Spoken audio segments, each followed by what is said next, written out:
அனைவருக்கும் வணக்கம். இன்றைய விவசாய விஞ்ஞான பாடத்தில் தரம் 12 தேர்ச்சி 5 பொருத்தமான மண் சூழலில் பயிர்தாவிற்குரிய ஆயத்தத்தை வெளிக்காட்டுவர். இதில் மொத்தமாக 5 தேர்ச்சி மட்டங்கள் காணப்படுகின்றன. அவற்றில் தேர்ச்சி மட்டம் 5.1 நிலம் பண்படுத்துவதன் ஆயத்தத்தை ஆராய்வர். தேர்ச்சி மட்டம் 5.2 நிலம் பண்படுத்தல் முறைகள். இந்த 2 தேர்ச்சி மட்டங்களின் ஊடாகவும் நாங்கள் கற்கவிருப்பது கற்றற்பெயர்களாக நிலம் பண்படுத்தலின் குறிக்கோள்கள், நிலம் பண்படுத்துவதால் மண்ணில் நிகழும் பௌதீக, இரசாயன, உயிரியல் மாற்றங்கள், அடுத்ததாக ஆரம்ப பண்படுத்தல், இடைப்பண்படுத்தல் ஆகியவற்றை வரையறுப்பர். நிலம் பண்படுத்தலின் படிமுறைகளை விளக்குவர்.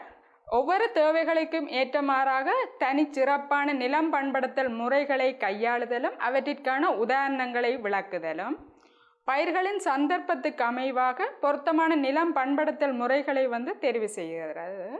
அடுத்ததாக நெற்பயிற்சிக்கு உரிய நிலம் பண்படுத்தல் விதத்தை விளக்குறது. முதலாவதாக தேர்ச்சி மட்டம் 5.1 நிலம் பண்படுத்துவதன் அவசியத்தை ஆராய்வர். இதில் முதலாவதாக நாங்கள் நிலம் பண்படுத்தல் என்றால் என்ன என்றதை அவதானித்தோம்னா, நிலம் பண்படுத்தல் என்பது வித்து முளைப்பதற்காகவும் பின்னர் தாவரங்கள் நன்கு வளர்வதற்காகவும் மண்ணை பௌதீக ரீதியில் தயார்படுத்துவதே நிலம் பண்படுத்தல் ஆகும். இந்த நிலம் பண்படுத்தலின் போது பொருத்தமான மண் சூழலை நாங்கள் கட்டியெழுப்ப வேண்டும். இந்த பொருத்தமான சூழல் என்று சொன்னால், நார்மலாகவே அதிகளவான விவசாய உற்பத்திகளை பெற வேண்டும் என்று சொன்னால் பயிர்களுக்கு காற்றுக்குரிய சூழலையும் மண் சூழலையும் சிறப்பாக வழங்கினாலே அதிகளவான விளைச்சல்களை பெற்றுக்கொள்ளக்கூடியதாக இருக்கும். காற்றுக்குரிய சூழல் என்பது வளி, வெப்பநிலை, ஈரப்பதன் ஆகியவற்றை வழங்குறது தான் காற்றுக்குரிய சூழல். ஆனால் இந்த காற்றுக்குரிய சூழல் ஆளுகை நிபந்தனையின் கீழாகவே வழங்க முடியும். இவற்றை வழங்குவது ஒரு கடினமான செயற்பாடாகவும் மிகவும் செலவு கூடிய ஒரு செயற்பாடாகவும் இருப்பதால் இதை வழங்குவது மிகவும் சிரமமானது. ஆகவே நாங்கள் பயிர்களுக்கு விளைச்சலை அதிகரிப்பதற்காக மண் சூழலை மாற்றியமைத்து விளைச்சலை அதிகரிக்க போகின்றோம். இதில் மண் சூழல் என்றது மண் பண்படுத்தல், நீர்ப்பாசனம், நீர்வடிப்பு ஆகியன இந்த மண் சூழலுக்குள்ள அடங்கும். இந்த மண் சூழலை ஏன் மாற்றி அமைக்க வேண்டும் என்று சொன்னால், மண் தொடர்ச்சியாக பயிற்சியை நாங்கள் மேற்கொள்றதால இந்த மண் இறுக்கமடைந்து காணப்படும். உதாரணத்துக்கு மழைத்துளிகள் மண்ணில் விழுகிறதால மேற்பரப்பில் காணப்படுற மண் துணிக்கைகள் கீழ் மண்ணில் படிவடைந்து கீழ் மண்ணில் உள்ள நுண்துளை வழிகளுக்குள்ளே அடைபடுறதால மண் இறுக்கமடைகின்றது. அடுத்தது தொடர்ச்சியாக நீர்ப்பாசனம் செய்யும் போது, அதாவது பயிற்சிகையின் போது மாறி மாறி நீர்ப்பாசனம் செய்யும் போது உலர்வதும் மண் ஈரலிப்பாவதும் மாறி மாறி நிகழ்வதால் மண் இறுக்கமடைகின்றது. அடுத்தது பண்ணை இயந்திரங்கள் மற்றும் உபகரணங்களின் செயற்பாடுகள் காரணமாகவும் மண் இறுக்கமடைகின்றது. அடுத்தது மனிதர் மற்றும் விலங்குகளின் நடமாட்டம் காரணமாகவும் மண் இறுக்கமடைகின்றது. இந்த நிலம் பண்படுத்தலின் குறிக்கோள்களும் அனுகூலங்களும். இந்த நிலம் பண்படுத்தல் ஏன் செய்ய வேண்டும் என்று சொன்னால், நிலத்தை தயார் செய்வதும் அந்த மண் இயல்புகளை மேம்படுத்தலும் முக்கியமான ஒரு நோக்கமாக காணப்படுகின்றது. இதில் களைகள் கட்டுப்படுத்தப்படுகின்றது, நோய் பீடைகள் கட்டுப்படுத்தப்படுகின்றது, மற்றது மண்ணுடன் சேதன பொருள்கள் கலக்கப்படுகின்றது. முதலாவதாக களை கட்டுப்படுத்தப்படல். இந்த களைகள் பயிர்களோட போசனை, ஒளி, நீர் ஆகியவற்றுக்கு போட்டியிடுகிறதால பயிர்களின் விளைச்சல், பயிர்களின் தரம் குறைவடைய சான்ஸ் கூடவாக இருக்கும். அதால் களைகளை நாங்கள் கட்டுப்படுத்தி பயிர்களின் விளைச்சலை அதிகரிக்கணும்.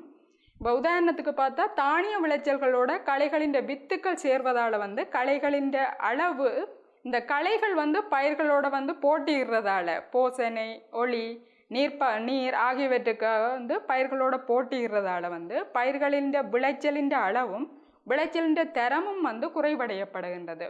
உதாரணமாக பார்த்தோம்னு சொன்னால், தானிய விதைகளுடன் களைகளினுடைய வித்துக்கள் சேர்வதால் தானியத்தினுடைய விளைச்சலின் தரமும் அளவும் குறைவடைகின்றது. அடுத்ததாக இந்த கருவா தாவரத்தண்டில் பார்த்தா கொடிவகை தாவரங்கள் சுற்றி ஏறுவதால் பட்டைக்கு சேதம் ஏற்படும். பட்டையினுடைய அந்த விளைச்சலின் தரமும் குறைவடைகின்றது. இந்த களைகளை நாங்கள் எவ்வாறு கட்டுப்படுத்தலாம் என்று பார்த்தா, நிலம் பண்படுத்தல் மூலமாக களைகளை கட்டுப்படுத்த முடியும். முதற்பண்படுத்தலின் போது மண் பாலங்கள் புரட்டப்படுவதனால் களை வித்துக்கள் மண்ணில் புதையுண்டு அழிவுறும். இதனால் மேலே காணப்படுகின்ற களைகள், பூண்டுகள் ஆகியன பிரட்டப்படும் போது கீழ்மண்ணுக்கு செல்வதனால் அழிவுற இடமுண்டு. அடுத்ததாக நெற்செய்கையின் போது முதலாவது உழவின் பின்னர் களைகளும் வித்துக்களும் வந்து அழுகி இறக்க நேரிடும். இதன்போது நெற்செய்கையின் போது நீர்ப்பாசனம் வந்து விடுவதனால் களைகள் வித்துக்கள் ஆகியன நீருள் மூழ்கி ஆக்சிஜன் பற்றாக்குறையினால் அழுகி இறக்க நேரிடும். அடுத்ததாக மண்ணுடன் சேதன பதார்த்தங்களை வந்து கலத்தல். மேற்பரப்பில் உள்ள சேதன பதார்த்தங்கள் மண்ணுள் கலக்கப்படும். இந்த முதற் பண்படுத்தலின் போது மேலே காணப்படுகின்ற சேதன பதார்த்தங்கள் கீழ் மண்ணுக்கு எடுத்து செல்லப்படும். பின்னர் துணை பண்படுத்தலின் போது மண் தூர்வியாக்கப்படும் போது சேதன பதார்த்தங்கள் மண்ணுடன் நன்கு கலக்கப்பட்டு தூர்வியாக்கி மட்டப்படுத்தப்படும் போது மண்ணுடன் நன்கு கலக்கப்படும். சேதன பதார்த்தங்கள் நோமலாகவே வந்து நீர் பெற்று திறன் வந்து அதிகமாக காணப்படும். இப்போ மண்ணோட சேதன பதார்த்தங்கள் கலக்கப்படுறதால வந்து மண்ணின் நீர் பெற்று திறன் வந்து அதிகமாக காணப்படும். அடுத்தது மூன்றாவதாக நோய்கள் பீடைகள் கட்டுப்படுத்தப்படல். நோய்க்காரணிகள் பீடைகள் மற்றும் அவற்றின் வாழ்க்கை வட்டை நிலைகள் வந்து இருக்கும். இப்போ நாங்கள் முதற் பண்படுத்தலோ இல்லை துணை பண்படுத்தல் மேற்கொள்ளும் போதோ அதில் களைகள் மற்றது பயிர் மீதிகள் என்பன வந்து மண் புரட்டப்படும் போது இந்த இவையும் சேர்ந்து கீழ் மண்ணுக்கு எடுத்து செல்லப்படுவதால் இந்த பயிர் மீதிகளில் காணப்படுகின்ற நோய் காரணிகள் பீடைகளினுடைய வாழ்க்கை வட்டங்கள் உதாரணமாக குடம்பி கூட்டுப்புழு ஆகியன வந்து கீழ் மண்ணுக்கு எடுத்து செல்லப்படுவதனால் வந்து அவை ஆக்சிஜன் பற்றாக்குறை காரணமாக இறக்க நேரிடும். அடுத்ததாக கீழ்மண்ணில் காணப்படுகின்ற சில பீடைகளின் வாழ்க்கை வட்டை நிலைமைகள் உதாரணமாக இந்த கூட்டுப்புழு பியூப்பா இவை வந்து மேல்மண்ணுக்கு எடுத்து வரப்படும் பொழுது சூரிய வெப்பம் காரணமாக இறக்க நேரிடும். இல்லைன்னு சொன்னால் இறைகவ்விகள் வந்து அந்த பீடைகளினுடைய வாழ்க்கை வட்டங்களை வந்து கூட்டுப்புழு ஆகியவற்றை வந்து உணவாக கொள்வதன் மூலம் வந்து அவை இறக்க நேரிடும், அழியும். அடுத்ததாக மட்காப்பு மண்ணீர் காப்பு. மண்ணினுள் ஊடுவழியின் நீரின் அளவு வந்து அதிகரிக்கும். அதாவது வந்து பண்படுத்தல் மேற்கொள்ளப்படும் போது மண்ணானது மேல் மண்ணானது கரட்டுத்தன்மையான மண்ணாக காணப்படும். அதில் குழிகளும் மேடுகள் பள்ளங்கள் போன்று காணப்படுவதனால் அந்த குழிகளில் மழை நீர் தேக்கி வைக்கப்பட்டு அது ஓடி வழிதலின் அளவு வந்து குறைவடைந்து நீரினுடைய ஊடுவழிதலின் அளவு வந்து கூடுதலாக காணப்படும். இதனால் வந்து மண்ணீர் வந்து காக்கப்படும். மண் பண்படுத்தல் பொழுது மண்ணுடைய நுண்துளை வழிகள் வந்து அதிகரிக்கின்றது. இறுக்கமான மண் மென்மையான மண்ணாக மாற்றப்படுவதனால் மண் நுண்துளை வழிகள் வந்து அதிகரிக்கின்றது. இந்த நுண்துளை வழிகளுக்குள்ள நீர் பற்றுத்திறன் வந்து பற்றி வைத்திருக்கப்படுவதால் வந்து நீர் பற்றுத்திறன் அதிகரிக்கும். அடுத்ததாக வந்து மண்ணின் நுண்துளை வழிகள் அதிகரிப்பதனால் மண்ணுடைய நீர் பற்றுத்திறன் அதிகரிக்கும். இந்த நுண்துளை வழிகளுக்குள் மழை நீர் நீர்ப்பாசன நீர் வந்து பிடிக்கப்படுவதனால் மண்ணிற்கு கிடைக்கும் நீர் தொடர்ந்து பாதுகாக்கப்படும். மழை நீரினுடைய ஓடுவழியும் நீரின் அளவு குறைவடைவதனால் மண்ணரிப்பு குறைவடைந்து மட்காப்பு வந்து ஏற்படும். அதாவது மண்ணில் காணப்படும் தேவையற்ற பதார்த்தங்கள் அகற்றப்படல். மண்ணில் காணப்படும் தேவையற்ற பதார்த்தங்களாக பொலித்தீன் கற்கள் முட்கள் போன்றன வந்து அகற்றப்படும். இவை மண்ணில் தாவரங்களுடைய வேர்கள் ஆழமாக ஊடுருவதற்கும் தாவர வேர்கள் வளர்ச்சி அடைவதற்கும் வந்து தடையாக காணப்படுகின்றது. அதுடன் தாவர வேர்களுடைய போஷணைகளை நீர்களை பெற்றுக்கொள்வதற்கும் வந்து இந்த தேவையற்ற பதார்த்தங்கள் வந்து தடையாக காணப்படுவதனால் பொலித்தீன் கற்கள் முட்கள் போன்றவற்றை வந்து பண்படுத்தல் மூலமாக வந்து அகற்றப்படும். அடுத்ததாக பூக்கள் உருவாகும் போது இல்லது காய்கள் உருவாகும் போது தாவரங்கள் பேரங்காரணமாக பாட்டத்தில் சாய இடம் உண்டு. ஆகவே வந்து மண் அணைக்கப்படுவதன் மூலம் பண்படுத்தல் மூலம் மண் அணைக்கப்படுவதால் வந்து தாவரங்கள் பாட்டத்தில் சாய்வதை வந்து தவிர்க்க முடியும். அதைவிட மழை வீழ்ச்சி அதிக மழை வீழ்ச்சி அதிக காற்று காரணமாகவும் வந்து தாவரங்கள் வந்து பாட்டத்தில் சாய்வதால் வந்து மண் அணைப்பதன் மூலம் தாவரத்துக்கு ஒரு உறுதித்தன்மையை வந்து வழங்கக்கூடியதாக இருப்பதால் தாவரங்கள் சாய்வதை வந்து தவிர்க்க முடியும். உதாரணமாக சோளம் நிலக்கடலை. அதாவது மண்ணில் நிகழும் மாற்றம் இந்த நாங்கள் பண்படுத்தல் மூலம் ஆரம்ப பண்படுத்தலோ துணை பண்படுத்தல் மூலமோ மண்ணில் வந்து நிகழ்கிற மாற்றங்களை பார்த்தோம்னா அதில் வந்து 3 வகையான மாற்றங்கள் நிகழ்கின்றது. பௌதீக இயல்புகள் ரீதியாக மாற்றம், உயிரியல் ரீதியான மாற்றம், இரசாயன ரீதியான மாற்றங்கள் வந்து நிகழ்கின்றது. பௌதீக இயல்புகள் என்று சொன்னோம்னா எழுமாற்றான கரட்டுத்தன்மை வந்து அதிகரிக்கும், தோற்ற வளர்த்தி குறைவடையும். அடுத்தது நுண்துளைத்தன்மை மண் காற்றூட்டம் ஆகியன வந்து அதிகரிக்கும். எழுமாற்றான கரட்டுத்தன்மைன்னு சொன்னால் மண் உழும்போது அதாவது முதற் பண்படுத்தலும் போது பெரிய மண் பாலங்களாக கொத்தி புரட்டப்படும். இதனால் மண் ஒப்பமற்றதாக சீரற்றதாக வந்து மேற்பரப்பு வந்து அழுத்தமற்றதாக வந்து காணப்படும். ஆகவே இந்த அழுத்தமற்ற தன்மை வந்து எழுமாற்றான கரட்டுத்தன்மை எனப்படும். இந்த தொடர்ந்து பண்படுத்துவதால் எழுமாற்றான கரட்டுத்தன்மை வந்து அதிகரிக்கும். இந்த கரட்டுத்தன்மைகளுக்குள்ள வந்து குழிகள் மேடுகள் ஆகியன காணப்படுவதனால் இந்த கரட்டுத்தன்மையோ இந்த மண்பாலங்களுக்கு இடையில் காணப்படும் குழிகளுக்குள் நீர் பற்றி வைத்திருக்கப்படுவதனால் மண்ணின் நீர் பற்று திறன் வந்து அதிகரிக்கும். அத்துடன் மண்ணுடைய நீர் ஓடி வழியின் தன்மை குறைவடைந்து ஊடுவழியின் தன்மையும் வந்து அதிகரிக்கும்.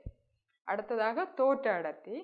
தோற்ற அடர்த்தி பண்படுத்தலின் போது நோமலாயே மண்ணின் கனவளவு வந்து அதிகரிக்கும். அதாவது இறுக்கமாக காணப்படுற மண் மென்மையாக மாறுவதால் வந்து மண்ணின் கனவளவு அதிகரிக்கும். ஆனால் ஒப்பீட்டளவில் மண்ணின் திணிவு வந்து அதிகரிப்பது இல்லை. ஆகவே மண்ணின் தோற்ற அடர்த்தி குறைவடையும். உண்மை அடர்த்தி மாறாது பேணப்படும். இந்த சேதன பசளைகளை சேர்த்து மண்ணை பண்படுத்தும் பொழுது தோற்ற அடர்த்தி குறைவடையும். அடுத்ததாக நுண்துளைத்தன்மை. மண் பண்படுத்தும் போது மண் இறுக்கமாக காணப்படும் மண்ணானது மென்மையாக மாற்றப்படுவதனால் மண்ணுடைய நுண்துளை வெளிகளின் எண்ணிக்கை அதிகரிக்கும். மண்ணில் நுண்துளை வெளிகள் பெருந்துளை வெளிகள் ஆகியன சார்பளவில் சமனான விகிதத்திலேயே வந்து காணப்படுவதால் இந்த நுண்துளை வெளிகள் பெருந்துளை வெளிகளுக்குள் மண் வளி மண் நீர் ஆகியன வந்து சிறைப்பிடிக்கப்பட்டிருப்பதால் பயிர்கள் சிறப்பாக வளர்வதற்கு உகந்ததாக இருக்கும் நுண்துளைத்தன்மை. அடுத்ததாக காற்றிடைவெளி. காற்றிடைவெளி அதிகரிப்பதனால் வித்து முளைப்பதற்கு உகந்த சூழ்நிலைகளை வந்து ஏற்படுத்தக்கூடியதாக இருக்கும். இந்த காற்றிடைவெளிகள் நிலம் பண்படுத்தலும் போது மண் மென்மையாக்கப்படும் பொழுது அந்த நுண்துளை வெளிகள் வந்து அதிகரிப்பதனால் காற்றிடைவெளிகளும் அதிகரிக்கின்றது. இந்த காற்றிடைவெளிகளுக்குள் வெப்பம் கடத்து திறன் வந்து குறைவாக காணப்படுவதனால் வித்து முளைப்பதற்கு ஏற்ப வெப்பநிலை வந்து வழங்கப்படுகின்றது. அடுத்தது உயிரியல் மாற்றங்கள். நுண்ணங்கிகளின் தொழிற்பாடு மற்றும் மண்புழு போன்ற பேரங்கிகளின் தொழிற்பாடு வந்து அதிகமாகவே காணப்படும். நிலம் பண்படுத்தலின் போது மண்ணினுடைய நுண்துளை இடைவெளிகள் காற்றிடைவெளிகள் அதிகரிப்பதால் அந்த நுண்ணங்கிகளுக்கு ஏற்ற ஆக்சிஜனோ காற்றுகள் மற்றது மண்ணீர் ஆகியன வந்து கிடைக்கக்கூடியதாக இருப்பதால் நுண்ணங்கிகளின் தொழிற்பாடு பேரங்கிகளின் தொழிற்பாடு அதிகமாக காணப்படும். அடுத்தது இரசாயன மாற்றங்கள். இரசாயன மாற்றங்கள்னு சொன்னால் கேட்டையன் எக்ஸ்சேஞ்ச் கெப்பாசிட்டி, அதாவது கேட்டையன் மாற்றீடு கொள்ளளவு வந்து அதிகரிக்கும். இந்த கேட்டையன் மாற்றீடு கொள்ளளவுன்னு சொல்கிறது வந்து சேதன பதார்த்தங்கள் வந்து மண்ணோடு சேர்ந்து கலக்கப்படுறதால இந்த சேதன பதார்த்தங்கள் பூசணிகளை வந்து அகத்துறிஞ்சு மண்ணோடு சேர்ந்து வைத்திருக்கிறதால வந்து கேட்டையன் மாற்றீடு கொள்ளளவு வந்து அதிகரிக்கின்றது. அடுத்ததாக தேர்ச்சி மட்டம் 5.2 நிலம் பண்படுத்தல் முறைகள். இந்த நிலம் பண்படுத்தல் முறைகள் 2 வகைப்படுத்தப்படும். ஆரம்ப பண்படுத்தல், இடைப்பண்படுத்தல். இந்த ஆரம்ப பண்படுத்தல் மேலும் 2ஆக பிரிக்கப்படும். முதற் பண்படுத்தல், துணை பண்படுத்தல். ஆரம்ப நில பண்படுத்தல் என்பது பயிரை நடுவதற்கு முன்னர் மண்ணில் மேற்கொள்ளப்படுகின்ற அனைத்து செயற்பாடுகளும் ஆரம்ப பண்படுத்தல் எனப்படும். இதில் 2 வகைப்படுத்தப்படும். முதற் பண்படுத்தல், துணை பண்படுத்தல். முதற் பண்படுத்தல் என்பது உழும் பொழுது மண்ணானது கீழ்மண்ணானது மேலேயும் மேல்மண்ணானது கீழேயும் செல்லுவதால் மண் புரட்டப்படுகின்றது. அடுத்தது துணை பண்படுத்தல். துணை பண்படுத்தல் என்பதால் மண்ணை தூர்வையாக்குதல். ஏற்கனவே உழுத மண் கட்டியாக பெரிய மண் பாலங்களாக காணப்படுவதனால் அந்த மண்ணை தூர்வையாக்குதல் துணை பண்படுத்தல் எனப்படும். முதலாவதாக முதற் பண்படுத்தல். முதற் பண்படுத்தலின் போது மண் பாலங்கள் வெட்டி புரட்டப்படும். கீழ்மண் மேலேயாகவும் மேல்மண் கீழேயாகவும் சென்று பெரிய மண் பாலங்களாக வந்து உருவாக்கப்படும். இதன் போது மேற்பரப்பில் உள்ள களைகள் பயிர் மீதிகள் சேதன பதார்த்தங்கள் வந்து மண்ணினுள் செல்லும். இதனால் களைகள் கட்டுப்படுத்தப்படும். முதற் பண்படுத்தல் மேற்கொள்ளப்படும் சந்தர்ப்பங்கள்னு சொன்னால் முதற் பண்படுத்தல் மேற்கொள்ளப்படுறதுக்கு ஈரழிப்பு மிக முக்கியமான ஒரு விடயமாக காணப்படுகின்றது. அதிகளவு ஈரழிப்பு அல்லது மிக குறைவான ஈரழிப்பு காணப்படுமாயின் வினைத்திறன் குறைவானதாக காணப்படும்.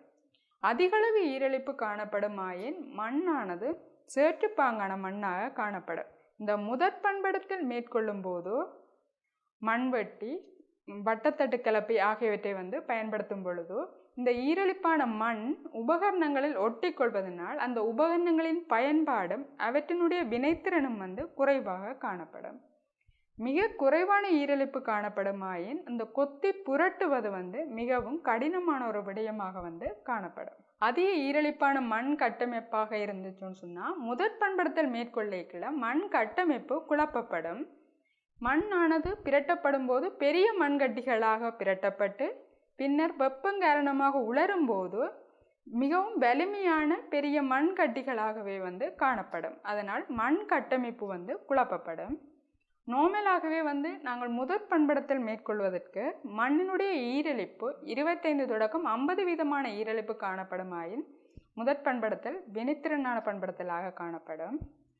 இந்த மண்ணினுடைய ஈரலிப்பானது இலக்கமான மண்ணில் வந்து குறைவாகவும் பேரமான மண்ணில் வந்து ஈரலிப்பின் அளவு வந்து உயர்வாக காணப்படுமாயின் சிறப்பான ஒரு வினைத்திறனான பண்படுத்தலை மேற்கொள்ளக்கூடியதாக இருக்கும். முதற் பண்படுத்தலின் ஆழம் நாங்கள் பண்படுத்தல் மேற்கொள்ளப்படும் போது முதற் பண்படுத்தலின் ஆழத்திற்கு தேவைக்கமைவாக வந்து ஆழத்தில் உழுதல் வேண்டும். பயிர் வேர்த்தொகுதியின் ஆழம் ஆணிவேரை கொண்ட பயிராயின் மிகவும் ஆழமாகவும் நேரிடு வேரை கொண்ட பயிராயின் குறைவான ஆழத்திலும் வந்து உழுதல் வேண்டும். ஆணிவேரை கொண்ட பயிர் என்று சொன்னால் பயிரினுடைய வேர்கள் மிகவும் ஆழமாக ஊடுருவி சென்று போசனை நீர் என்பவற்றுக்கு போட்டியிடுவதனால் ஆணிவேரை கொண்ட பயிருக்கு மிகவும் ஆழமாக வந்து ஆழமாக உழுதல் வேண்டும். அடுத்ததாக முதற் பண்படுத்தல் தடவைகள். நாங்கள் பண்படுத்தல் மேற்கொள்ளப்படும் தடவைகள் வந்து மண்ணினுடைய தன்மை, களைகள் வளர்ச்சியடையத்தக்க அளவு, பயிரினுடைய அடிக்கட்டைகள் காணப்படும் அளவுக்கு அமைவாக வந்து தீர்மானிக்கப்பட்டு இந்த உழுதலை மேற்கொள்ளப்படுதல் வேண்டும். இலக்கமான மண் என்று சொன்னால் குறைவான பண்படுத்தல் தடவைகளையும் மிகவும் வலிமையான மண்ணுன்னு சொன்ன கடினமான மண்ணாக காணப்படுமாயின் பண்படுத்தல் தடவைகள் பல தடவைகள் வந்து பண்படுத்தல்களை வந்து மேற்கொள்ளப்பட வேண்டும். அதாவது களைகள் வளர்ச்சி அடையத்தக்க அளவு, களைகள் அதிகளவாக வளர்ச்சி அடைந்ததுன்னு சொன்னால் பல்லாண்டு களைகள் உதாரணமாக அருகு, கோரை போன்றவை வந்து அதிகமாக காணப்படுமாயின் பல தடவைகள் நிலப்பண்படுத்தலை வந்து மேற்கொள்ளப்பட வேண்டும். அதாவது பயிர் அடிக்கட்டைகள் காணப்படும் அளவுக்கேற்றவாறாக வந்து பண்படுத்தலை வந்து மேற்கொண்டு பயிர் அடிக்கட்டைகளை வந்து அகற்றுதல் வேண்டும். அதாவது முதற் பண்படுத்தல் மேற்கொள்ளப்படும் விதங்கள். இவை முதற் பண்படுத்தல் மேற்கொள்ளப்படும் போது பண்படுத்தலின் தேவை மற்றும் அவற்றினுடைய சந்தர்ப்பத்திற்கு அமைவாக வந்து முதற் பண்படுத்தலை மேற்கொள்ளப்படுதல் வேண்டும். இவற்றை வந்து ஆழ உழுதல், கீழ்மண்ணை இழக்குதல், வருடம் முழுவதும் பண்படுத்தல் என 3 சந்தர்ப்பத்துக்கு அமைவாக வந்து முதற் பண்படுத்தல் வந்து மேற்கொள்ளப்படுகின்றது. ஆழ உழுதல் என்று சொன்னால் 25 தொடக்கம் 30 சென்டிமீட்டர் வரையான ஆழத்திற்கு உழுதல் வந்து ஆழ உழுதல் எனப்படும். இந்த ஆழ உழுதலின் போது பெரிய மண்கட்டிகளாக காணப்படும் மண்கட்டிகள் மேலே பிரட்டப்பட்டு அதன் பின்னர் சூரிய வெப்பம், மழை காரணமாக சிறு துண்டுகளாக உடைந்து சிறந்த இழையமைப்பாக வந்து மாற்றமடையும். இந்த ஆழ உழுதலானது அருகு, கோரை போன்ற பல்லாண்டு வகை களைகளை கட்டுப்படுத்துவதற்கு மிகவும் சிறந்த ஒரு உழுதல் முறையாக காணப்படுகின்றது. அடுத்ததாக விளைச்சலை அதிகரிப்பதுடன் மண்ணினுடைய ஈரலிப்பும் பேணப்படும். ஆழ உழுவதன் மூலம் பெரிய மண் பாலங்களாக பிரட்டப்படுவதனால் அந்த மண் பாலங்களுக்குள் மழைநீர் தேக்கி வைக்கப்பட்டு ஆழ ஊடுருவ வந்து இடமளிக்கப்படுவதனால் இந்த மண்ணுடைய ஈரலிப்பு வந்து அதிகமாக காணப்படும். கீழ்மண்ணை இழக்குதல். இந்த கீழ்மண்ணை இழக்குதல் என்று சொல்கிறது கீழ்மண்ணில் கடினப்படை ஒன்று உருவாகும். தொடர்ச்சியாக ஒரே ஆழத்தில் உழுவதனாலோ அல்லது பண்படுத்தலை மேற்கொள்வதாலோ வந்து கடினப்படை ஒன்று உருவாகும். இந்த கடினப்படையை நாங்கள் அகற்றுவதாயின் மேல் மண்ணில் எந்த மாற்றத்தையும் ஏற்படுத்தாது, அதாவது மேல் மண்ணை புரட்டாது கீழ் மண்ணை மட்டும் தூர்வையாக்குதல், மட்டமாக்குதல் வந்து கீழ்மண்ணில் உள்ள கடினப்படை வந்து உடைக்கப்படும். இந்த கீழ்மண் கடினமாக காணப்பட்டதாயின் வேர்கள் நிலைக்குத்தாக வளராது கிடையாக வளரும். இந்த கிடையாக வளர்வதனால் அருகில் உள்ள பயிர்களுடன் போசனை, நீர், ஒளி ஆகியவற்றுக்கு வந்து போட்டியிடுவதால் வந்து பயிர்களுடைய வளர்ச்சியும் குறைவடைந்து பயிர்களின் விளைச்சலும் குறைவடைய நேரும். அடுத்ததாக 3வது பண்படுத்தல் வருடம் முழுவதும் பண்படுத்தல். இந்த வருடம் முழுவதும் பண்படுத்தல் என்பது பெரும்பாலும் உலர் பயிற்சியை மேற்கொள்ளப்படுற பிரதேசங்களிலேயே இந்த வருடம் முழுவதும் பண்படுத்தப்படுகின்றது. உலர் பயிற்சின்னு சொன்னால் உலர் நிலங்களில் பயிற்சியை மேற்கொள்ளப்படும் போது அவர்கள் மழை நீரை நம்பியே உழுதல் வந்து தொடங்குகின்றார்கள், பண்படுத்தலை ஆரம்பிக்கின்றார்கள். ஆகவே வருடம் முழுவதும் வந்து பண்படுத்தும் போது மழை நீரினுடைய தேக்கி வைத்திருக்கும் அளவு மண்ணினுடைய ஈரலிப்பு வந்து அதிகமாக காணப்படும். மண் பாலங்கள் வெட்டி புரட்டப்படும் போது அந்த பாலங்களுக்கு இடையில் மழை நீர் தேக்கி வைத்திருப்பதனால் மண்ணினுடைய ஈரலிப்பு பேணப்படுகின்றது. ஆகவே உலர் பிரதேசங்களில் மண்ணினுடைய ஈரலிப்பை அதிகரிப்பதற்காக வருடம் முழுவதும் பண்படுத்தல் மேற்கொள்ளப்படுகின்றது. வருடம் முழுவதும் பண்படுத்தல். இந்த வருடம் முழுவதும் பண்படுத்தல் என்பது பொதுவாக உலர் பயிற்சியை மேற்கொள்ளப்படுகின்ற அல்லது இந்த உலர் பிரதேசங்களிலேயே இந்த பண்படுத்தல் முறை வந்து மேற்கொள்ளப்படுகின்றது. இந்த உலர் வருடம் முழுவதும் பண்படுத்தலின் போது வந்து மழை நீரை நம்பியே இந்த பண்படுத்தல் வந்து ஆரம்பிக்கப்படுகின்றது.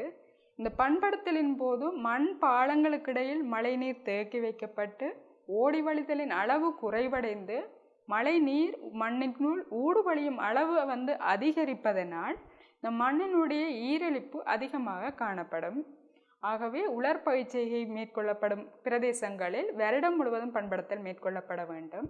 அடுத்ததாக பயிர்களை நாட்டும் காலம் அதிகரிக்கும் போது பயிர்களுக்கு இடையில் ஒவ்வொரு பயிற்சியை மேற்கொள்ளும் போதும் ஒவ்வொரு பயிற்சிகளுக்கு இடையிலும் அதிகளவு காலம் இடைவெளி ஏற்படுமாயின் பண்படுத்தல் வந்து வருடம் முழுவதும் பண்படுத்தல் ஏற்படுத்த வேண்டும். காரணம் என்னன்னு சொன்னால் களைகள் வந்து அதிகளவு வளர்றதாலையும் மண் இறுக்கமடைகிறதாலையும் அவற்றை தவிர்ப்பதற்காக மண் இறுக்கமடைவதை குறைத்து மண்ணை தூர்வியாக்குவதற்கும் களைகளை கொத்தி புரட்டுவதற்காகவும் வருடம் முழுவதும் பண்படுத்தல் வேண்டும். முதற் பண்படுத்தல் காலம் அதிகரிக்கும் போது முதற் பண்படுத்தலுக்கும் துணை பண்படுத்தலோ அல்லது பயிர்களை வந்து நடுவதற்கும் இடையில் வந்து காலங்கள் அதிகரித்தது என்று சொன்னால் அந்த காலப்பகுதிகளுக்கு இடையில் களைகள் வளர்ச்சி அடைகிறதுக்கான சந்தர்ப்பம் கூடவே இருக்கும். அதை விட வந்து மண் வந்து இறுக்கமடைகிறதுக்கான சான்ஸும் கூடவே இருக்கும். இதால் முதற் பண்படுத்தலுக்கும் பயிற்சிக்கும் இடையில் காலம் அதிகரிக்கும் போது மீண்டும் ஒரு பண்படுத்தல் வந்து மேற்கொள்ளப்பட வேண்டும். இது வந்து வருடம் முழுவதுமான பண்படுத்தல் எனப்படும். அடுத்ததாக களை கட்டுப்படுத்தவென பல தடவைகள் மண் பண்படுத்தப்படும். அருகு கோரை போன்ற பல்லாண்டு தாவரங்கள் காணப்படுமாயின் அல்லது அடிக்கடி களைகள் வளர்கின்ற பிரதேசங்களாயின் வருடம் முழுவதும் தொடர்ச்சியாக பண்படுத்தல் மேற்கொள்ளப்படுவதனால் இந்த களைகளை அகற்ற முடியும். அடுத்ததாக துணை பண்படுத்தல். துணை பண்படுத்தல் என்பது முதற் பண்படுத்தலின் பின்னர் மேற்கொள்ளப்படுகின்ற சகல செயற்பாடுகளுமே துணை பண்படுத்தல் எனப்படும். இந்த துணை பண்படுத்தலானது பயிர் அடிக்கட்டைகளை அகற்றுவதற்கு பாரிய மண் பாலங்களை முதற் பண்படுத்தலின் போது மேற்கொள்ளப்பட்ட புரட்டப்பட்ட மண் பாலங்களை அல்லது மண் கட்டிகளை உடைத்து தூர்வியாக்குவதற்காக மண்ணை மட்டப்படுத்துவதற்காக மற்றது தேவைக்கேற்றவாறு வந்து பாத்திகளை அமைத்து கொள்வதற்காக வந்து இந்த துணை பண்படுத்தல் வந்து மேற்கொள்ளப்படுகின்றது. இடைப்பண்படுத்தல் பயிர்களை நாட்டிய பின்னர் பயிர் நிலத்தில் உள்ள போதே மேற்கொள்ளப்படுகின்ற பல்வேறு பண்படுத்தல் செயல்முறைகள் வந்து இடைப்பண்படுத்தல் எனப்படும். இந்த இடைப்பண்படுத்தல் செயல்முறை வந்து மண்ணோட பசலை வகைகளை வந்து கலக்கும் பொழுதோ அல்லது மரங்களுக்கு அருகில் மண்ணை இழக்கும் பொழுதோ அல்லது உடைந்த பாத்திகளை சீர் செய்யும் பொழுதோ அல்லது மரங்களின் வேர் பகுதிகளுக்கு மண்ணை அணைக்கும் பொழுதோ அல்லது களைகளை அகற்றுவதற்காக இந்த இடைப்பண்படுத்தல் மேற்கொள்ளப்படுகின்றது. இந்த மரங்களுக்கு அருகே மண்ணை இழக்குதல் என்று சொன்னால் மரங்களுடைய வேர்கள் ஆழமாக ஊடுருவி சென்று போசனை நீர் ஆகியவற்றை பெறுவதற்கு இலகுவாக்குவதற்காக இந்த மரங்களை சூழ அதாவது வேர்பகுதிக்கு சூழ இருக்கின்ற மண்ணை இழக்குவதன் மூலம் மரங்களினுடைய தாவரங்களினுடைய வேர்கள் ஆழமாக ஊடுருவி சென்று போசனையை பெற்றுக்கொள்ளக்கூடியதாக இருக்கும். அடுத்ததாக மரங்களின் வேர்பகுதிகளுக்கு மண் அணைத்தல். அதாவது வந்து பூக்கள் காய்கள் தோன்றும் பொழுதோ அல்லது அதிகளவான மழை வீழ்ச்சி அதிக காற்று வீசும் சந்தர்ப்பங்களிலோ மரங்கள் பாட்டத்தில் சாய்வதற்கான இடம் ஏற்படுவதனால் மரங்கள் பாட்டத்தில் சாய்வதற்கான சாத்தியங்கள் வந்து அதிகரிப்பதனால் இந்த மரங்களின் வேர்பகுதிகளுக்கு சூழ மண் அணைப்பதனால் இந்த தாவரங்களுக்கு இது மண் அணைத்தல் ஒரு ஆதாரமாக காணப்படுகின்றது. ஆகவே இந்த தாவரங்கள் பாட்டத்தில் சாய்வது வந்து தவிர்க்கப்படுவதனால் பயிர்களினுடைய விளைச்சல்கள் வந்து அதிகரிப்பதற்கான சாத்தியங்கள் கூடவாக காணப்படுகின்றது. அடுத்ததாக களைகளை அகற்றுதல். இந்த பயிர் செய்கை மேற்கொள்ளப்படும் போது ஒவ்வொரு பயிர்களுக்கு இடையிலும் வந்து களைகள் வந்து வளர்வதால் இந்த களைகளை அகற்றுவதற்கு பீடை நாசினிகளை மேற்கொள்வதை விட பீடை நாசினிகள் வந்து சூழலை மாசுபடுத்தும் என்பதால் பீடை நாசினிகள் மேற்கொள்வதை விட களைகளை அகற்றுவதற்கு இடைப்பண்படுத்தல் மேற்கொள்வது ஒரு சிறந்த முறையாக காணப்படுகின்றது. அடுத்ததாக நிலம் பண்படுத்தல் முறைகள். இந்த நிலம் பண்படுத்தல் முறைகள் உச்ச பண்படுத்தல், இழிவு பண்படுத்தல், பூச்சிய பண்படுத்தல் என 3 வகையாக பிரிக்கலாம். இந்த உச்ச பண்படுத்தல் என்பது பாரம்பரியமான நிலப்பண்படுத்தல் முறையாகும். நோமலாகவே எல்லாருமே பயன்படுத்தப்படுகின்ற ஒரு பண்படுத்தல் முறை வந்து உச்ச பண்படுத்தல் முறை எனப்படும். இல்லை பாரம்பரிய நிலப்பண்படுத்தல் அல்லது நியம நிலப்பண்படுத்தல் எனவும் வந்து அழைக்கப்படும். இந்த உச்ச பண்படுத்தலின் போது முதற் பண்படுத்தல், துணை பண்படுத்தல் 2 பண்படுத்தலுமே வந்து மேற்கொள்ளப்படுகின்றது. ஆகவே இந்த 2 பண்படுத்தலும் மேற்கொள்ளப்படுவதனால் அதிக செலவு ஏற்படுவதற்கான சாத்தியங்கள் கூடவாக காணப்படுகின்றது. இந்த உச்ச பண்படுத்தல் காரணமாக சாய்வான இடங்களில் இந்த முதற் பண்படுத்தல், துணை பண்படுத்தலை மேற்கொள்வதனால், இம்முறையை கைக்கொள்வதனால் மண்ணெரிப்பு ஏற்படுவதற்கான சாத்தியங்கள் கூடவாக காணப்படுகின்றது. அடுத்ததாக இழிவு பண்படுத்தல். இழிவு பண்படுத்தல் என்பது முறையாக பாத்தியமைப்பதற்கு, விரைவான வித்து முளைத்தல், சீரான பயிர் வளர்ச்சி ஆகியவற்றுக்காக இந்த இழிவு பண்படுத்தல் வந்து மேற்கொள்ளப்படுகின்றது. இந்த இழிவு பண்படுத்தல் என்பது குறைந்த அளவிலேயே மண்ணை வந்து பண்படுத்தப்படுகின்றது. இந்த பண்படுத்தலை இழிவுபடுத்துவதற்கு 2 முறைகள் காணப்படுகின்றன. ஒன்று நிலம் பண்படுத்தலின் செலவுக்கு சார்பாக, அதாவது இந்த பண்படுத்தலை மேற்கொள்ளும் போது அனுகூலம் தராத பண்படுத்தல் முறைகளாக இருப்பின் அவற்றை வந்து இழிவு பண்படுத்தலை மேற்கொள்ள முடியும். அடுத்ததாக வித்துக்களை விதைத்தல், பசலையிடல் ஆகியவற்றை ஏக காலத்தில் செய்தல். நாங்கள் வித்துக்களை விதைக்கும் பொழுதோ பசலை இடும்போது தனித்தனியாக ஒவ்வொரு படிமுறையாக செய்யாது, 2ஐயும் ஏக காலத்திலே ஒரே நேரத்திலேயே செய்வோமானால் இழிவு பண்படுத்தலை மேற்கொள்ளக்கூடியதாக இருக்கும்.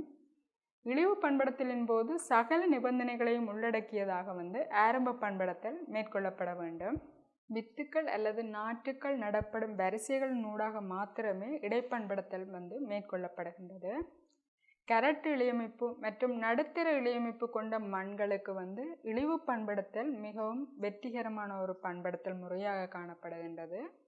இந்த இழிவு பண்படுத்தல் முறையானது 2 அல்லது 3 வருடங்களுக்கு பின்னரே அதன் உண்மையான ஒரு பலனை வந்து வித்துக்கள் அல்லது நாற்றுகள் நடப்படும் வரிசைகளினூடாக மாத்திரமே இடைப்பண்படுத்தல் மேற்கொள்ளப்படுகின்றது. இந்த கரட்டு இழையமைப்பு மற்றும் நடுத்தர இழையமைப்பு கொண்ட மண்களில் சொன்னால்தான் இழிவு பண்படுத்தல் மேற்கொள்ளப்படுவது வந்து ஒரு வெற்றிகரமான பண்படுத்தல் முறையாக காணப்படுகின்றது.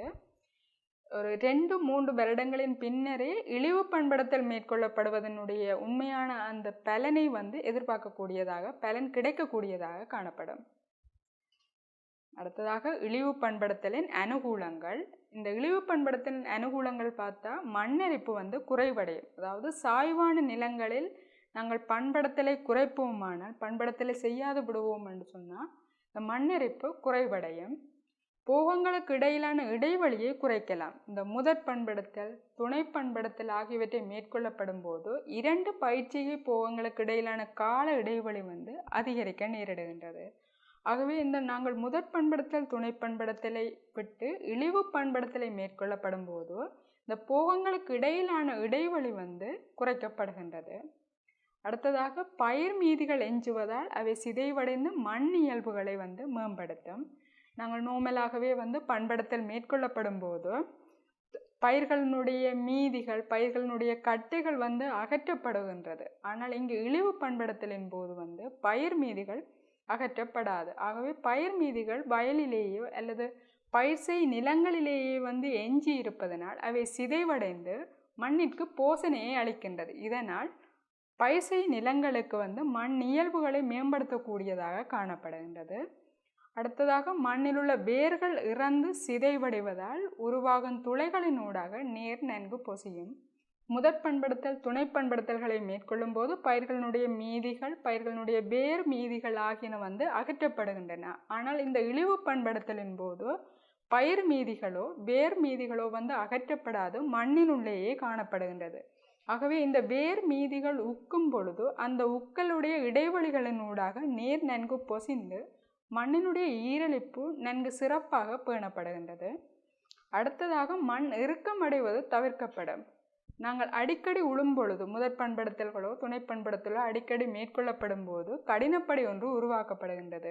இந்த பண்படுத்தலை தவிர்த்து இழிவு பண்படுத்தலை மேற்கொள்ளப்படும் பொழுது கடினப்படை உருவாகாது மண் இறுக்கம் அடைவது தவிர்க்கப்படுகின்றது.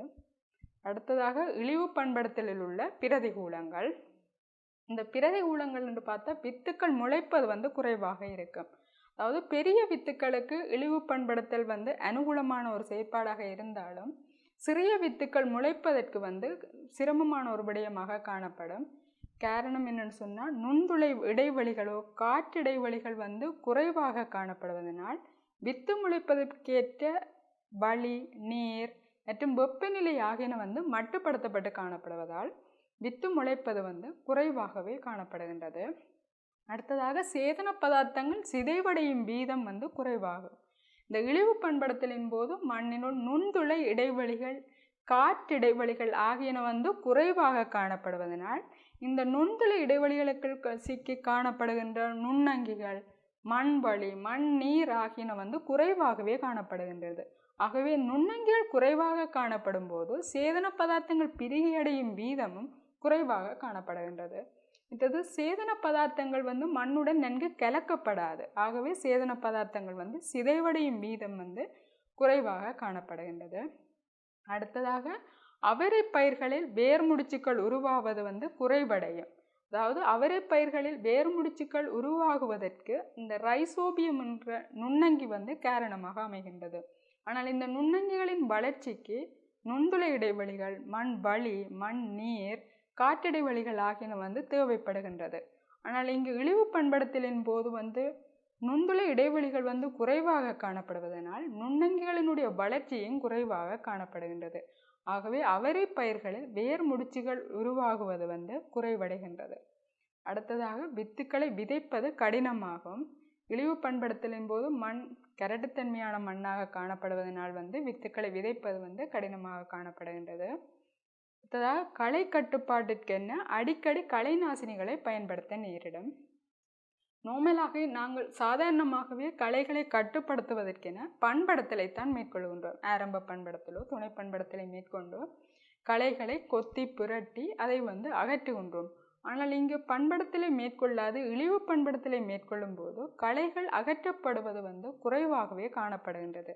ஆகவே இந்த களைகளை அகற்றுவதற்கென நாங்கள் அடிக்கடி களை நாசினிகளை பயன்படுத்த நேரிடும். அதாவது சர்வ களை நாசினியோ இல்லை தெரிவு களை நாசினிகளோ பயன்படுத்தி களைகளை அகற்ற நேரிடும். அத்துடன் பல்லாண்டு களைகள் அதிகமாகவே காணப்படும். பண்படுத்தல் குறைவாக இருக்கும் பொழுது பல்லாண்டு களைகள் அதிகமாக காணப்படுகின்றது. இவற்றை அழிப்பதற்காகவோ முற்றாக இல்லாமல் பண்ணுவதற்காக அடிக்கடி களை நாசினிகளை பயன்படுத்த நேரிடும். அடுத்ததாக சில நோய்கள், பீடைகள் நிலை பேரடைய வழி ஏற்படும். அதாவது சில நோய்கள், பீடைகளை நாங்கள் கட்டுப்படுத்துவது என்று சொன்னால் நிலம் பண்படுத்தல் மூலமாக பீடைகளை கட்டுப்படுத்துகின்றோம். அதாவது மண்ணிற்கு மேலே காணப்படுகின்ற பீடைகள் கொத்தி புரட்டப்படும் போது கீழே செல்லுகின்றது. ஆகவே இறக்க நேரிடும். அதேபோல் மண்ணுக்கு கீழே காணப்படுகின்ற பீடைகளினுடைய வாழ்க்கை வட்ட நிலைகள் மேலே வருவதனால் இறைகவிகளாலேயோ அல்லது சூரிய வெப்பம் காரணமாகவோ இறக்க நேரிடுகின்றது. ஆனால் இங்கு பண்படுத்தல் மேற்கொள்ளாது இழிவு பண்படுத்தல் மேற்கொள்ளப்படுவதனால் பீடைகள் அவ்வாறே காணப்பட போகின்றது. அத்துடன் களைகளும் அதிகளவில் காணப்படுவதனால் இந்த களைகள் நோய்களுக்கும் பீடைகளுக்கும் ஒரு வாழ்விடமாகவும் காணப்படுகின்றது. ஆகவே களைகளில் நோய்க்காரணிகள், பீடைகள் ஆகியன அதிகளவு பெருக்கமடைகிறதுக்கான சாத்தியங்கள் காணப்படுகின்றது. அடுத்ததாக பூச்சிய பண்படுத்தல். பூச்சிய பண்படுத்தல் என்று சொன்னால் இழிவு பண்படுத்தலின் இழிவு சந்தர்ப்பம் என இதனை குறிப்பிடலாம். இங்கு இந்த பூச்சிய பண்படுத்தலின் போது ஆரம்ப பண்படுத்தல் மேற்கொள்ளப்படுவதில்லை. இங்கு பூச்சிய பண்படுத்தல் என்பது நாற்றுக்கள் நடப்படும் வரிசைக்கு அல்லது அந்த நிலையத்தில் மட்டுமே பண்படுத்தலை மேற்கொள்கின்றன. அது தவிர்த்து ஏனைய இடங்களில் எந்த பண்படுத்தலுமே மேற்கொள்ளப்படுவதில்லை. இது பூச்சிய பண்படுத்தல் எனப்படும். அது சீரோ டில்லேஜ் எனப்படும். இந்த வித்துக்களை விதைக்க முன்னர் குறைந்த ஆயுட்காலம் கொண்ட களைகள், அதாவது சர்வ களை நாசினி சிவரை களைகளை கட்டுப்படுத்தப்படும். குறைந்த ஆயுட்காலம் என்பதற்கான காரணம் வித்துக்களுக்கு எந்த பாதிப்பையுமே ஏற்படுத்தக்கூடாது என்பதற்காகவே இந்த சர்வ களை நாசினி பயன்படுத்தப்படுகின்றது. உதாரணம் கிளைபோசைட் களை நாசினி. வித்துக்கள் முளைத்த பின்னர் தெரிவு களை நாசினியை பயன்படுத்துகின்றார்கள்.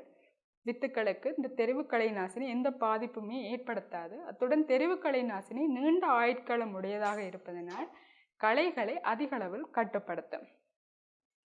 அடுத்ததாக பூச்சிய பண்படுத்தல் சந்தர்ப்பங்கள். இந்த பூச்சிய பண்படுத்தலை மேற்கொள்ளப்படுகின்ற சந்தர்ப்பங்களை பார்த்தோம்னு சொன்னால், உரிய காலத்தில் பண்படுத்தல் மேற்கொள்ள முடியாத நிலங்களுக்காக. பெரும்பாலான சந்தர்ப்பங்களில் நாங்கள் உழுதலோ அல்லது பண்படுத்தலை மேற்கொள்ளுதல் மழையை நம்பியே, மழை நீரை நம்பியே பண்படுத்தலை மேற்கொள்ளுகின்றார்கள்.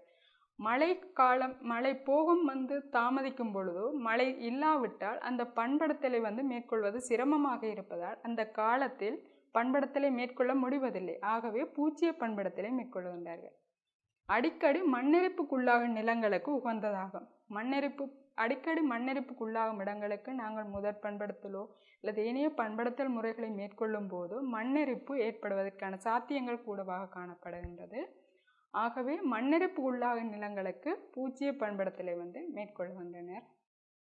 அடுத்ததாக நிலம் பண்படுத்தலுக்கு அதிக ஊழியமும் நேரமும் தேவைப்படும் நிலங்களுக்கு உகந்ததாகும். நிலம் பண்படுத்தலுக்கு பண்படுத்தல்கள் ஆரம்ப பண்படுத்தல், துணை பண்படுத்தல் என 2-3 முறைகள் பண்படுத்தல் மேற்கொள்ளப்படும் போது அதிகளவு நேரம் எடுப்பதனால் பயிற்சிகைகளுக்கு இடையிலான காலம் அதிகரிக்கின்றது. ஆகவே பயிர்களை குறைந்த அளவு பயிற்சிகைகளை மேற்கொள்ளக்கூடியதாக இருக்கின்றது. அத்துடன் அதிக செலவும் பண்படுத்தலுக்கு அதிக செலவும் ஏற்படுவதனால் இந்த ஊழியமின் நேரத்தையும் குறைப்பதற்காக பண்படுத்தலையும் குறைக்கின்றார்கள். இது பூச்சிய பண்படுத்தல். அடுத்ததாக 3 கர்மங்கள். இந்த பூச்சிய பண்படுத்தலின் போது 3 கர்மங்கள் ஒரே காலத்தில் நடைபெறும். பயிர்கள் நாட்டப்படும் வரிசைகளின் ஊடாகவே ஒடுங்கிய நிலைப்பகுதியை சுத்தப்படுத்துதல், வித்துக்களை நாட்டுவதற்கான நடுகை குழிகளை தயாரித்தல், வித்துக்களை நாட்டுதலும் மண்ணால் மூடுதலும்.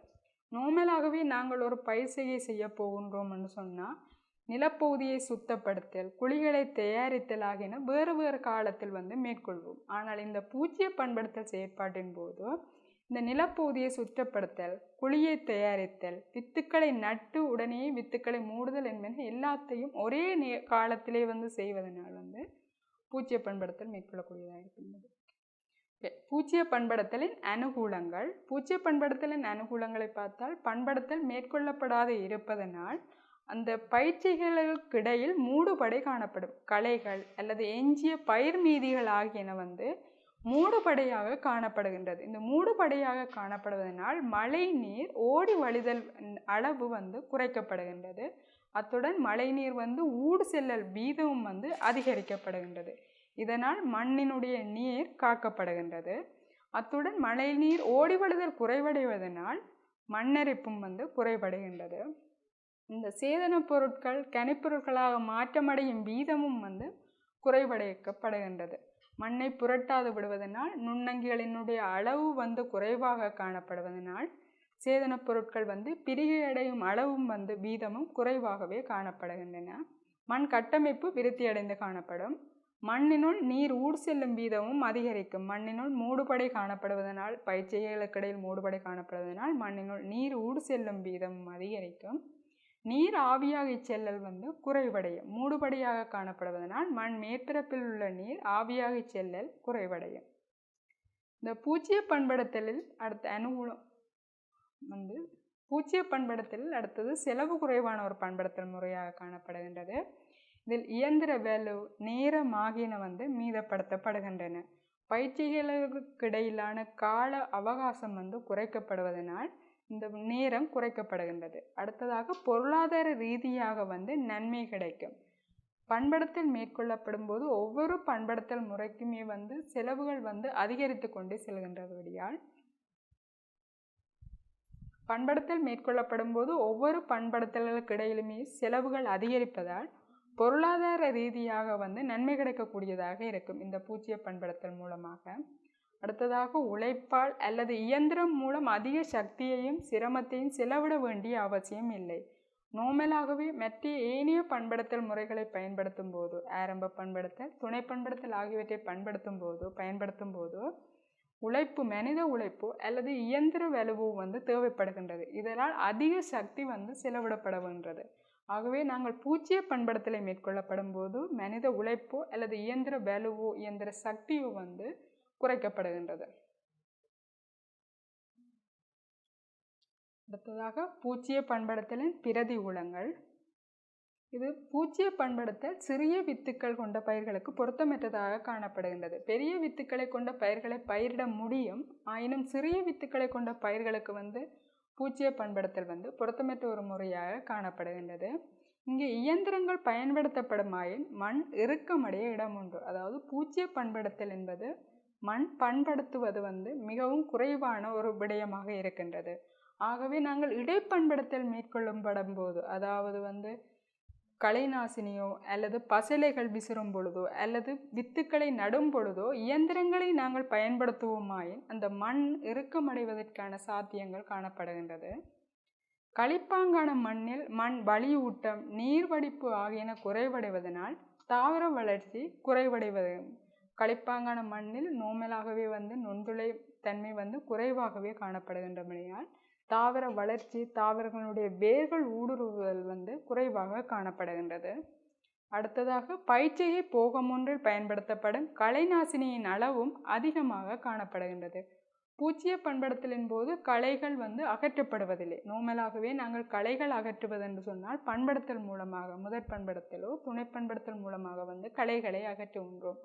ஆனால் பூச்சிய பண்படுத்தல் மூலம் களைகளை அகற்ற முடியாது. ஆகவே களைகளை அகற்றுவதற்காக களைநாசினிகள், தெரிவு களைநாசினியோ சர்வ களைநாசினிகளோ பயன்படுத்த நேரிடும். இவ்வாறு அடிக்கடி களைநாசினிகள் விசிறப்படுவதனால் களைநாசினிகளுக்கு தாக்கு பிடிக்கக்கூடிய களைகள் உருவாகும். அடுத்ததாக களைநாசினி பயன்பாட்டினால் சூழல் மாசடையும். வித்து முளைதிறன் வீதமானது சாதாரண நிலைமையை விட 20 வீதத்தினால் குறைவடைந்து காணப்படுகின்றது. காரணம் என்னென்று சொன்னால், பண்படுத்தல் மேற்கொள்ளாது விடும் பொழுதோ மண்ணினுடைய நுண்துளை தன்மை குறைவாக காணப்படுகின்றது. அத்துடன் காற்றிடைவெளிகள் குறைவாக காணப்படுகின்றது.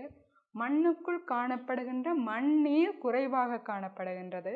ஆகவே வித்து முளைப்பதற்கு தேவையான போசனைகளோ தேவையான சாத்தியக்கூறுகள், மண்ணினுடைய வெப்பநிலை ஆகியன குறைவாக காணப்படுவதனால் வித்து முளைதிறனானது சாதாரணமான நிலைமையை விட 20 வீதத்தினால் குறைவாக காணப்படுகின்றது. அதாவது கனிப்பொருளாக்கம் குறைவடைவதனால் அதிகளவு இரசாயன பசலை பயன்படுத்த நேரிடும். நாங்கள் மண் பண்படுத்தல் மேற்கொள்ளாது விடும் பொழுது சேதன பசலைகள் மண்ணுடன் கலக்கப்படுவது தடுக்கப்படுகின்றது அல்லது குறைக்கப்படுகின்றது. ஆகவே சேதன பொருட்கள் பிரிகை அடையாது கனிப்பொருளாக்கம் குறைவடைகின்றது. இதன் காரணமாக நாங்கள் பயிர்களுக்கு தேவையான பசலைகளை இடுவதற்காக அதிக அளவு இரசாயன பசலை பயன்படுத்த நேரிடும். இதன் காரணமாக சூழலோ பயிர்கள் மாசடைய நேரிடும். அடுத்ததாக நெற்செய்கைக்காக நிலம் பண்படுத்தல். இந்த நெற்செய்கைக்காக நிலம் பண்படுத்தல் சேற்று நில பண்படுத்தல் மற்றது உலர் நில பண்படுத்தல் ஆகிய 2 முறையான பண்படுத்தல் முறைகள் இருக்கின்றன. இந்த சேற்று நில பண்படுத்தல் என்பது முதலாம் உழவு, இரண்டாம் உழவு, மட்டப்படுத்தலும் சேரடித்தலும். முதலாம் உழவு என்பது மண்ணினுள் சிறிதளவு நீரை வடிய விட்டு 20 தொடக்கம் 25 சென்டிமீட்டரான ஆழத்தில் உழுதல் முதலாம் உழவு எனப்படும். இந்த முதலாம் உழவின் போது மண்ணானது கீழ்மண்ணானது மேலே புரட்டப்பட்டு மேல் மண்ணுடன் கலக்கப்படுவதனால் இந்த மேல் மண் மிகவும் ஒரு வளமான மண்ணாக மாற்றமடைகின்றது. இந்த முதலாம் உழவின் போது கீழ்மண்ணானது மேல் மண்ணுக்கு புரட்டப்பட்டு மேல் மண்ணுடன் கலக்கப்படுவதனால் இந்த மேல் மண்ணானது மிகவும் வளமான மண்ணாக மாற்றமடைகின்றது. இதைவிட முதலாம் உழவின் போது முந்தைய போகங்களில் பயிரிடப்பட்டு அறுவடை செய்யப்பட்ட வைக்கோல் மீதிகளையும் விட்டு முதலாம் உழவும் மேற்கொள்ளப்படுகின்றது. இதன் மூலம் பயிர்களுக்கு தேவையான போசனையை கிடைக்கக்கூடியதாக இருக்கின்றது. அடுத்ததாக இரண்டாம் உழவு. இரண்டாம் உழவு முதலாம் உழவு மேற்கொள்ளப்பட்டு 10 தொடக்கம் 14 நாட்களுக்கு பின்னரேயே இரண்டாம் உழவும் மேற்கொள்ளப்படுகின்றது. இதன் போது இந்த இரண்டாம் உழவின் போது மண்ணானது மேலும் மென்மையாக்கப்படுகின்றது. டில்லர் அடிக்கிற மாதிரி தூர்வையாக்கப்படுகின்றது, மேலும் மென்மையாக்கப்படுகின்றது. இந்த இரண்டாம் உழவின் போது மண்ணிற்கு அல்லது தாவரங்களுக்கு தேவையான போசனைகளை கோழியரு, மாட்டெரு அல்லது சேதன பதார்த்தங்களை இட்டு மேலும் உழவு மேற்கொள்ளப்படுகின்றது. அடுத்ததாக சேரடித்தலும் மட்டப்படுத்தலும். இதனாக சேராக்குதல். இந்த சேராக்குதல் என்பது நெற்செய்கைக்கு பயன்படுத்தப்படுகின்ற ஒரு பண்படுத்தல் முறையாகும். இதனுள் மண்ணை நீரில் அமிழ்த்தி வைப்பதாகும். அதாவது வயலிலோ அல்லது பயிர்செய் நிலத்திலோ நீரை அமிழ்த்தி வைப்பதன் மூலம் அமிழ்த்தி வைத்து உழுவதன் மூலம் மண்ணானது வேறாக்கப்படுகின்றது. மணல், களி, அடையல் மண்களாக வந்து வேறாக்கப்பட்டு அந்த மண் துணிக்கைகள் கீழே காணப்படுகின்ற கீழ்மண்ணில் காணப்படுகின்ற இடைவெளிகளுக்குள் சென்று நுண்துளி இடைவெளிகளை வந்து அடைப்பதனால் அந்த கீழ் மண்ணாகவது ஒரு தடையாக காணப்பட்டு நீர் கீழ் ஊடுவடைதலோ தடுக்கப்படுகின்றது. ஆகவே மண் நீரானது தேக்கி வைத்திருக்கப்படும், மண்ணினுள் அந்த நீரானது தேக்கி வைத்திருக்கப்படுகின்றது. இதனால் இந்த மண் நீர் தேக்கி வைக்கப்படுவதனால் நெற்பயிற்சிக்கு உகந்ததாக காணப்படுகின்றது. அடுத்ததாக வந்து மண் கட்டமைப்பு சீர்குலைக்கப்படுகின்றது. அதாவது மண்ணுக்குள் நீரை விட்டு உழும் பொழுது இந்த மணல், களி, அடையல் ஆகியன குலைக்கப்பட்டு துணிக்கைகளாக்கப்படுவதனால் மண் கட்டமைப்பு சீர்குலைக்கப்படுகின்றது. அதாக நுண்துளைகள் அடைபட்டு நீர் உட்புக விடாத நிலை ஏற்படும். இன்றைய நிகழ்ச்சியில் தேர்ச்சி மட்டம் 5.1 மற்றும் தேர்ச்சி மட்டம் 5.2 ஊடாக கற்றுக்கொண்ட விடயங்களாக நிலப்பண்படுத்தலின் குறிக்கோள்களை விவரித்தல். இந்த நிலப்பண்படுத்தலின் குறிக்கோள்களாக வந்து களைகளை கட்டுப்படுத்தல், பீடைகளை கட்டுப்படுத்தல், சேதன பொருட்களை மண்ணுடன் கலத்தல், மற்றது மண் காப்பு, நீர்காப்பு ஆகியவற்றை மேம்படுத்தல் ஆகின. அடுத்த விடயமாக நிலம் பண்படுத்துவதால் மண்ணில் நிகழும் பௌதீக, உயிரியல், இரசாயன மாற்றங்களை குறிப்பிடுதல். இதில் பௌதீக மாற்றங்களாக வந்து மண்ணினுடைய கரட்டுத்தன்மை, தோற்ற அடர்த்தி, நுண்துளைத்தன்மை, காற்றிடைவெளிகள். இதில் கரட்டுத்தன்மை, நுண்துளைத்தன்மை, காற்றிடைவெளிகள் வந்து அதிகரிக்கும், தோற்ற வடர்த்தி குறைவடைகின்றது. அடுத்ததாக உயிரியல் மாற்றங்கள்னு சொன்னால் நுண்ணங்கிகள், பேரங்கிகளின் அளவு வந்து அதிகரிக்கின்றது. இரசாயன மாற்றங்கள் என்று பார்த்தோம்னு சொன்னால் கேட்டையன் எக்ஸ்சேஞ்ச் கெப்பாசிட்டி, கேட்டையன் மாற்றீட்டு கொள்ளளவு வந்து அதிகரிக்கின்றது. அடுத்ததாக ஆரம்ப நில பண்படுத்தல், இடைப்பண்படுத்தல் என்பவற்றை பற்றி அவதானித்தோம். இதில் ஆரம்ப பண்படுத்தல் மேலும் 2ஆக பிரிக்கப்படுகின்றது. முதற் பண்படுத்தல், துணை பண்படுத்தல். முதற் பண்படுத்தல் என்பது மண்ணை வெட்டி புரட்டுவதாகும். துணை பண்படுத்தல் என்பது வெட்டி புரட்டப்பட்ட மண்ணை தூர்வியாக்குவதாகும். அடுத்ததாக இடைப்பண்படுத்தல் என்பது பயிர் செய்கை நிலங்களுக்குள் பயிர்களுக்கிடையில் மேற்கொள்ளப்படுகின்ற பண்படுத்தல் முறையாக காணப்படுகின்றது. இந்த இடைப்பண்படுத்தல் இதன்போது பீடைகளை கட்டுப்படுத்துவதற்காகவோ அல்லது களைகளை கட்டுப்படுத்துவதற்காக களை நாசினி சீவிரப்படும் பொழுதோ அல்லது பசலைகளை மண்ணுடன் கலப்பதற்காகவோ இந்த பண்படுத்தல் மேற்கொள்ளப்படுகின்றது. அடுத்ததாக நிலம் பண்படுத்தல் முறைகளுக்கு அமைய அவற்றின் குறிக்கோள்களை விவரித்தல். நிலம் பண்படுத்தல் முறைகள் என்று சொன்னால் ஆரம்ப நில பண்படுத்தல். ஆரம்ப நில பண்படுத்தலின் குறிக்கோள்கள் சொன்னால் மண்ணை வெட்டி புரட்டுவதுடன் களைகள், பீடைகள் ஆகியவற்றை கட்டுப்படுத்தலும், மழை நீர் ஓடி வழிவதை குறைத்து ஊடுவழிதலை வந்து அதிகரித்தல். இதில் இடைப்பண்படுத்தலின் குறிக்கோள்கள் என்று சொன்னால் பசலைகளை மண்ணுடன் கலப்பதற்காக வந்து பயன்படுத்தப்படுகின்றது. அடுத்ததாக முதற் பண்படுத்தலினுடைய குறிக்கோள்கள் என்று சொன்னால் மண்ணை வெட்டி புரட்டுவதாக காணப்படுகின்றது. துணை பண்படுத்தலினுடைய குறிக்கோள்கள் என்று சொன்னால் எஞ்சியிருக்கின்ற பயிர் மீதிகளை வந்து எஞ்சியுள்ள பயிர் மீதிகளை கட்டுப்படுத்துவதற்காகவும் மண்ணை தூர்வியாக்குவதற்காகவும் துணை பண்படுத்தல் மேற்கொள்ளப்படுகின்றது. அடுத்ததாக நிலப்பண்படுத்தலின் கட்டங்களை விவரித்தலை அவதானித்தோம். அடுத்ததாக நெற்செய்கைக்காக நிலம் பண்படுத்தும் விவரத்தை விவரித்தல். நெற்செய்கைக்காக நிலம் பண்படுத்துதலில் முக்கியமாக அல்லது பெரும்பாலான சந்தர்ப்பங்களில் மட்டப்படுத்தலும் சேரடித்தலுமே வந்து மேற்கொள்ளப்படுகின்றது. இங்கு சேரடித்தல் என்பது மண்ணினுள் நீரை தேக்கி வைத்து உழுதல் வந்து சேரடித்தல் எனப்படும். இதன்போது மண்ணுடைய கட்டமைப்பு குலைக்கப்பட்டு களி, அடையல், மணல் ஆகிய மண்கள் துணிக்கைகளாக வேறாக்கப்பட்டு அத்துணிக்கைகள் மண்ணின் கீழ் மண்ணில் உள்ள நுண்துளை இடைவெளிக்குள் அடைக்கப்படுவதனால் இந்த நீரானது ஊடுவழியும் அளவு குறைவடைந்து நீரை தேக்கி வைத்திருக்கின்றது. சந்தர்ப்பத்திற்கு அமைய நிலம் பண்படுத்தல் முறைகள் என்பது பூச்சிய பண்படுத்தல், இழிவு பண்படுத்தல், உச்ச பயன்படுத்தல் ஆகும். உச்ச பண்படுத்தல் என்பது பாரம்பரியமாகவே மேற்கொள்ளப்படுகின்ற ஒரு பண்படுத்தல் முறையாக காணப்படுகின்றது. செலவு கூடின ஒரு முறையாகவும் காணப்படுகின்றது. அடுத்ததாக பூச்சிய பண்படுத்தல் என்பது நிலத்தை பண்படுத்துவதோ அல்லது ஆரம்ப பண்படுத்தலோ வந்து இங்கு மேற்கொள்ளப்படுவதில்லை. இதனால் இங்கு வந்து அதிகளவிலான களைகள் வளர சாத்தியங்கள் காணப்படுவதனால் களை நாசினிகள் அதிகளவாக பயன்படுத்தப்படுகின்றது. ஆகவே இன்றைய நிகழ்ச்சியில் தேர்ச்சி 5இல் தேர்ச்சி மட்டம் 5.1 நிலப்பண்படுத்தலின் அவசியத்தை ஆராய்தலும், தேர்ச்சி மட்டம் 5.2 நிலப்பண்படுத்தல் முறைகள் ஆகியவற்றை பற்றி கற்றோம்.